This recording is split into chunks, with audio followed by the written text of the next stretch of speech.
Welcome back to Farooq English teaching home.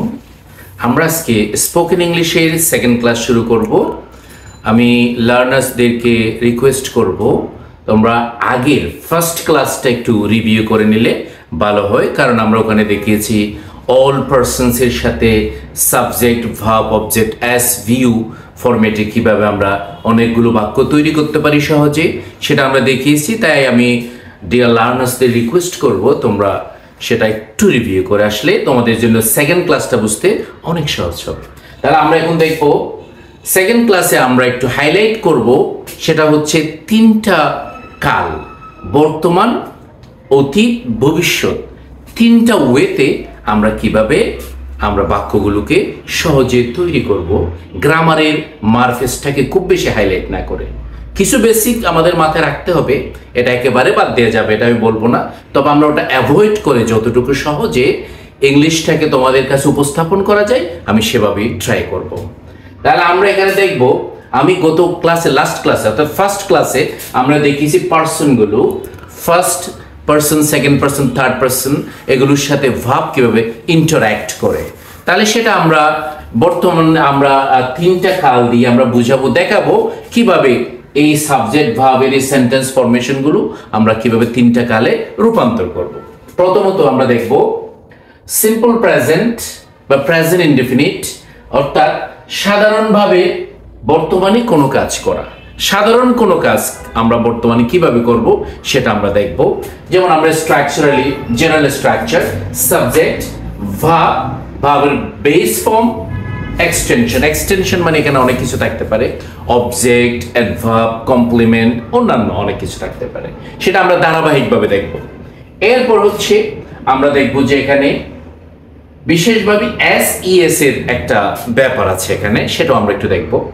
যেমন আমরা স্ট্রাকচারের সাবজেক্ট, ভার্ব, এক্সটেনশন, এটা দিয়ে যেমন আমি একটা এক্সাম্পল যদি সহজভাবে বলি, আই ইট রাইস, আমি ভাত খাই, তাহলে সেই ক্ষেত্রে আমরা দেখব, যদি আমি লাস্ট ক্লাসে যে পার্সনগুলো আপনাদের সাথে পরিচয় করিয়ে দিয়েছি, তাহলে সেই ক্ষেত্রে আমরা দেখব আই, উই, হি, শি এগুলোর সাথে সিম্পল প্রেজেন্টে ভার্বের ভেরিয়েশনটা হয় কিনা।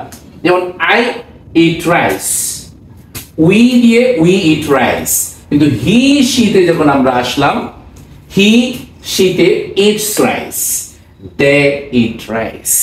তাহলে এখানে আমরা দেখলাম একটু ভিন্নতা ঘটলো, সেটা হচ্ছে থার্ড পারসন সিঙ্গুলার নাম্বার। এটা মনে রাখতে হবে, আমাদেরকে একেবারে গ্রামারের মারফেস মনে না রাখে আমরা যদি এটা বারবার প্র্যাকটিস করি তাহলে এটা আমাদের ক্লিয়ার হয়ে যাবে। যেমন আমরা যদি কয়েকবার করে প্র্যাকটিস করি, I eat rice, we eat rice, he or she eats rice, এখানে যদি আমরা কোনো নাউন দিই, যেমন লিমা, করিম, রহিম, টিপু, যে কোনো একটা যদি আমরা নাউন দিই একই কাজ হচ্ছে, থার্ড পারসন সিঙ্গুলার হওয়ার কারণে ইটস রাইস হয়ে যাবে। তাহলে এগুলো আমরা বারবার এগেইন এন্ড এগেইন প্র্যাকটিস করতে করতে বলতে বলতে এটা আমরা ক্লিয়ার করতে পারবো গ্রামারের মারফেস বাদ দিয়ে। তাহলে সেই ক্ষেত্রে আমরা দেখলাম তাহলে হি এবং শি এই জায়গায় আমাদের ভাবের সাথে এস হয়ে গেল। তাহলে আমরা নর্মালি জানি সেটা হচ্ছে সাবজেক্ট যদি থার্ড পারসন সিঙ্গুলার হয় তাহলে ভাবের শেষে এস বা ইএস যুক্ত হয়। তাহলে সেই জন্য আমরা দেখলাম এই যে হি, শি, করিম, রহিম, লিমা যে কোনো একটা সিঙ্গেল নাউন যদি থাকে থার্ড পারসন সিঙ্গুলার হয় তাহলে ভাবের সাথে এস বা ইএস যোগ হয়। এই রুলটা আমাদের মনে রাখতে হবে, কারণ এটাই শুধুমাত্র আমি মনে করি টেন্সের মধ্যে এই বেসিক রুলসটা মাথায় থাকলে আমাদের গ্রামার বাদ দিয়ে আমরা সহজে জিনিসগুলো মাথায় রাখতে পারবো। তাহলে আমরা এখন সহজে যদি একবার সব পার্সনের সাথে অ্যাডজাস্ট করি তাহলে আমরা দেখতে পাই I eat rice, we eat rice, he or she eats rice, they eat rice, তদ্রুপ Karim eats rice, Lima eats rice. এভাবে আমরা তাহলে সিম্পল প্রেজেন্টের স্ট্রাকচারটা আমরা অনেকগুলো বাক্য বলে, যেমন আই ইটের জায়গায় যদি আমি বলি আই ইট বললাম, I drink a glass of water, আমি এক গ্লাস পানি পান করি। আমি যদি সেই জায়গায় বলি he plays football, cricket, say cricket খেলে। তারপরে যদি বলি আমরা দে ডিগ এ পন্ড, তারা একটি পুকুর খনন করে, এরকম আমরা অনেকগুলো বাক্য করতে পারি। অর্থাৎ পার্সনগুলো যখন আমরা ইউজ করব শুধুমাত্র third person singular, he, she, Karim, Rahim, এগুলো এই জায়গায় শুধু মনে রাখতে হবে তোমাদের যে থার্ড পারসন সিঙ্গুলার হওয়ার কারণে এস বা ইএস যোগ করতে হবে, আর বাকি সবগুলো পার্সনের সাথে একই রকম ভাব থাকবে।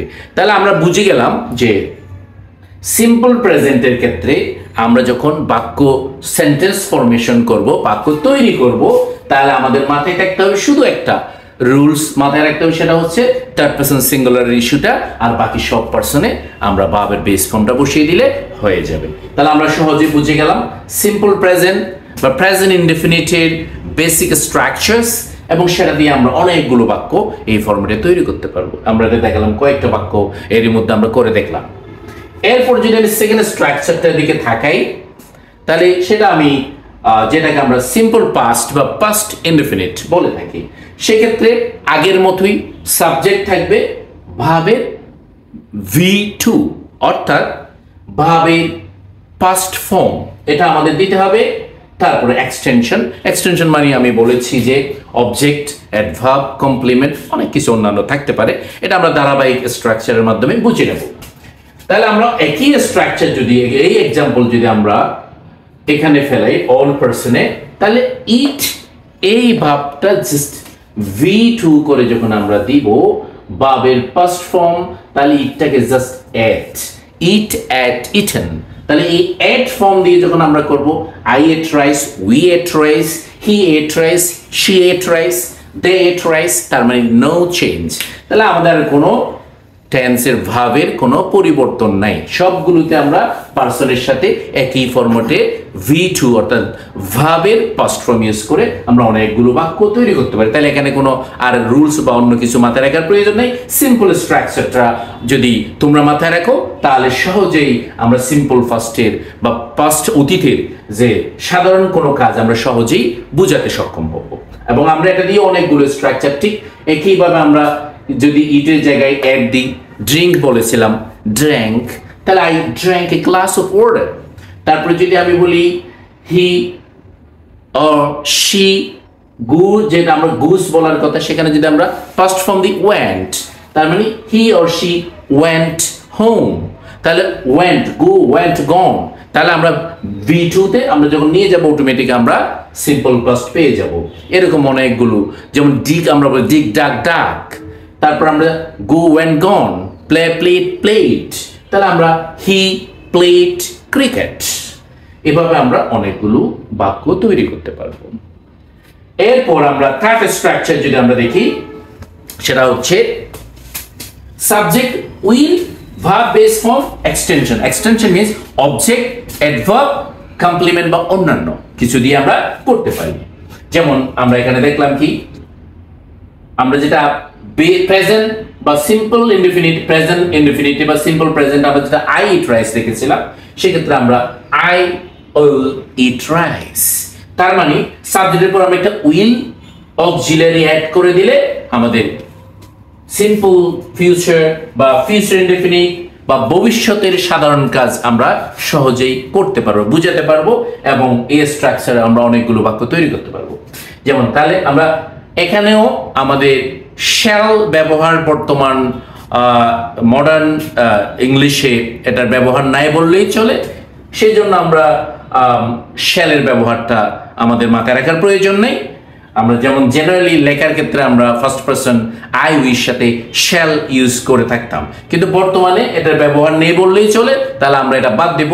তাহলে আমরা এটা আই এর সাথে উইর সাথে সব পার্সনে উইল দিয়ে দেবো, তাহলে এখানেও আর কোনো ঝামেলা নেই।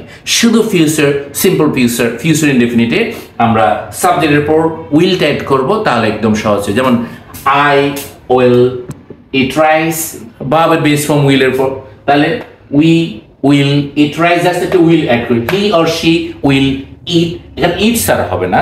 আমরা জানি যেহেতু আমরা ফিউচার ইনডেফিনিট বললাম, উইল দেওয়ার পর ভার্বের বেস ফর্ম, তার মানে এখানে এস ইএস এর কোনো ফর্ম ফাংশন নেই, তাহলে he or she will eat rice, they will eat rice. তাহলে আমরা অল পার্সনে তিনটা টেন্সের তিনটা কালের ভেরিয়েশন আমরা সহজে বুঝতে পারি।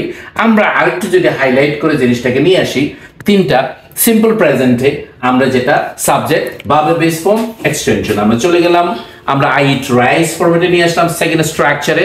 আমরা যদি বলি সাবজেক্ট ভার্বের ফার্স্ট ফর্ম বা V2, তারপর এক্সটেনশন আই এট রাইস, আর ফিউচারে যে সাবজেক্টের উপর উইল অ্যাড করবো ভার্বের বেস ফর্ম, তাহলে subject will verb base form extension I will eat rice. তাহলে আমরা সহজে বুঝতে পারলাম এই তিনটা স্ট্রাকচার দিয়ে আমরা বর্তমান, অতীত, ভবিষ্যতের সিম্পল সাধারণ কাজটা আমরা কিভাবে আমরা বুঝাতে পারি, বাক্যগুলো কিভাবে ব্যবহার করতে পারি, আমরা সহজেই বুঝে নিলাম। Thank you.